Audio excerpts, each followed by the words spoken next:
Hi everyone, I'm Katie Putman with Grassroots Media, and today I'm here with Emaline Newbury.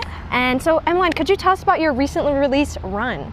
Yes, so it's my first single that I've ever put out. It's the first song that I've fully written, and it is called Run. It's about anxiety, and the title of it is like, it has a few different meanings. The first one is just the feeling of how anxiety puts your body into fight or flight and like feels like you need to run away, even though you're not physically running away from anything. Second meaning is kind of like running away from your problems and like running away from, you know, any mistakes you've made and wanting to just like leave it all behind and not have to worry about any of that stuff. Right, we love a good double meaning. Yeah. And then, so where did you draw your inspiration from? Was this like real life experience or maybe something that you've seen? Yeah, I mean, I have diagnosed anxiety, so it's something that I've dealt with for a long time, and music really helps me with my anxiety. It always has. So I thought just writing a song about it would be like very cathartic, which it was. Plus, this was for a project for class, which admittedly was stressful. So, do you think it changed how you wrote anything? Or like changed the process in any way? I mean, it was definitely a little bit of a weird process, I guess. Very scattered. Right. I get that. But in a way, like, the more anxious I was about that and just general school and life, the more fuel it gave me. So whenever I would get stressed about writing the song or about anything in life, I would just sit down at the piano and start playing the piano and singing what came to mind. Oh, I love that. Until I found things that fit together. And then, so you play your own instruments? Yes, I do. What all do you play? Piano's my main instrument. I play a little bit of guitar, but I just don't enjoy playing guitar as much as I do piano. It's difficult. I've always just loved playing the piano.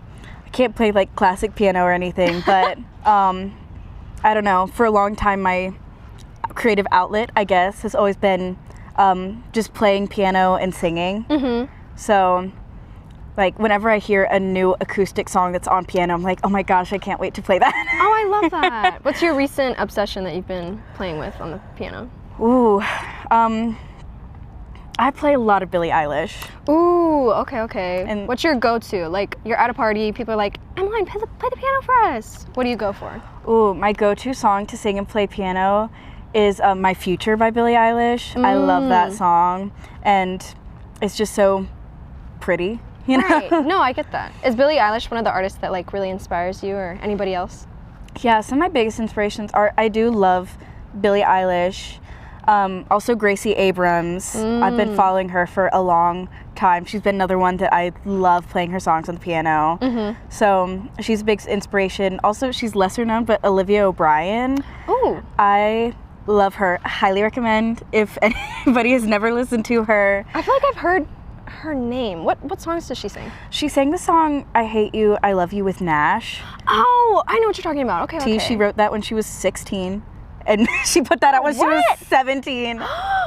Okay, I have to listen to her. So, Queen, love her. So, I listened to a lot of her while I was writing this song because I just draw a lot of inspiration from how she talks about mental health and just her general style. Would you say mental health is a pretty big, like, cause for you, I guess? Yeah, it is. I mean, it's something that I'm very passionate about, is being an advocate for mental health, because it's something that I've just dealt with for a long time. And I think that music and mental health kind of go hand in hand. Like, a lot of, you know, biggest artists out there have struggled with their mental health, and I think that making music about mental health problems is, like, again, very cathartic for the people performing it, and also just very helpful to other people to let them know that they're not alone in those emotions that they're feeling. And sometimes I think hearing somebody sing about the way that you feel can be like very therapeutic. Right. You know? I love that. So how long have you been doing music? Well, I've been singing since like pretty much forever. I started taking voice lessons when I was 6 or 7. And then growing up, I've done a lot of chorus. I've done a lot of musical theater. Okay. I've done a lot of singing in various capacities. I'm currently a voice minor at UGA. Oh, that's so fun. Oh my gosh. So and then I kind of taught myself piano. I don't even remember when. I really got into it during the pandemic. Because that just became my pastime, was like learning different chords on the piano to different songs, and just learning how to play them. So you've only really been playing for the past couple of years? Yeah. Oh my gosh, and then you released a whole piano acoustic song? Yeah. I love that. Oh my gosh. Okay, can you talk a little bit about the production process for the song? Did you just kind of sit at the piano, pick out a few chords? What was the vibes? Yeah, it was mostly that. I play for, as far as actually producing it, I just sat down at the piano, played the chords, and then sang over it, and then left the rest to my 2 producers. I didn't have much, I guess, say in that. Not that they didn't give me say, but I handed it over to them, you know. Creatively, you trusted them. Yeah. Right, I understand that. And then what was your biggest challenge in writing the song? Because this was a pretty personal song. Yeah. I have to think about that. I mean, it was all kind of generally harder than I expected, because I've written bits and pieces of songs throughout my life. Like, I can remember being like 7, writing down random things. Right. You know? Random like choruses to songs that I had made up in like a journal or in my voice notes on my phone, you know. Do you still have them? Oh, I don't know, probably somewhere, but I'm not sure. You can draw inspiration for the next release from there. Yeah, but like actually sitting down and trying to write an entire song and write the piano, do all of it, was much harder than I expected. And I went through several different ideas, I guess. Like, I had probably 3 or 4 different starts to songs, like song ideas that I had, but then I would get stuck. So then I would just try something else. Right. So I did that probably 3 or 4 times before I landed on this one. And I got the original chorus just because I was anxious and I was singing in the shower. Love. And I sang the run for the word run, which, shout out to my friend Adriana for pointing out that is in fact a run. I didn't even think about that. Oh my gosh, I didn't think about it either. And I was just like quietly singing that to myself. It's like self-soothing. And then I was like, wait, that actually sounds kind of pretty. I kind of like that. And then I just slowly built it from there, I guess. Line by line, scrapping many things. Love. And that, you know, it's part of the process. Yeah. Scrapping things. I get that. And then, okay, this might be a bit of an odd question, but this song was on the longer side. It's like 4 minutes, 30 seconds around. I know a lot of songs these days are like 2-minute time mark max. How did you decide like the length you were gonna make the song? Honestly, I didn't even realize that it was that long until I went to record it and produce it. I just kept singing and kept finding things that I wanted to add into the song. And then I did even cut it down slightly. Dang. But I guess I just had so much to say. But that's the best part. So yeah. Could have been a 5-minute ballad. Yeah. Okay. And then my next question is, how has the MBUS program affected your career as an artist, do you think?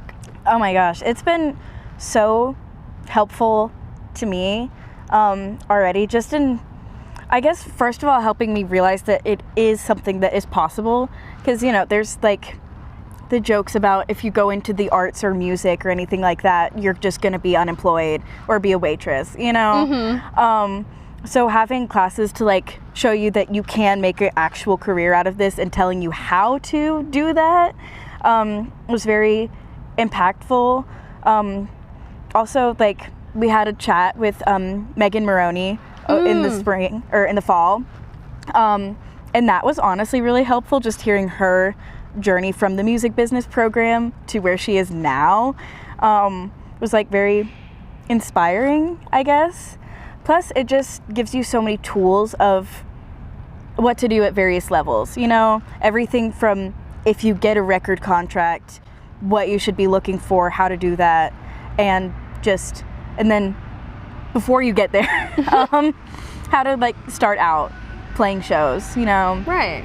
So it's definitely been very helpful for me, and I'm really glad that it's there for artists, because my dad actually almost was a music major in the 90s here. He's still a musician, he still plays, but at the time there wasn't the music business program, so he didn't think that he could really do anything with music, right. You know?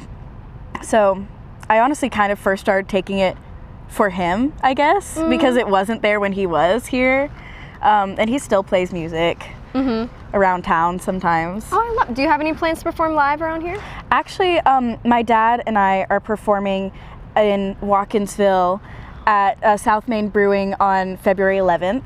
February 11th next year? February 11th. Oh my gosh. Friday, April 11th. Oh, okay. Yes. Okay. Oh my gosh, that's so exciting. It'll be mostly him, but I will accompany. So Sing your single? Yeah. Absolutely. And then my last question is, do you have any plans for future releases? Not at the moment, although I probably will go back and revisit all of the many scrapped ideas that I started and then got stuck on, now that I can have more time to like really devote into those, because I had several song ideas that I did like, you know, but since they weren't immediately coming to me and I was getting stuck, I just decided to abandon them for now. Right. But I think I will revisit those, or at least try to. Now you can kind of mediate, go back to your old voice notes. Yes. Love. Okay. Maybe see what 8-year-old me had cooking. No, I would love that. Oh my gosh. You have to like credit her too. Yeah. By the way, guys, I was 8 when I wrote this. Emaline Newbury, age 8. Okay, well thank you so much for joining us today, Of course, thank you for having me. Do you want to plug your socials? Feel free. You can find me at Emaline Newbury Music on Instagram. My main is also Miss Emaline on Instagram. I think that's my main social. It's just Instagram right now. Perfect. All right, well thank you so much, and Thank bye. you for having me. Bye.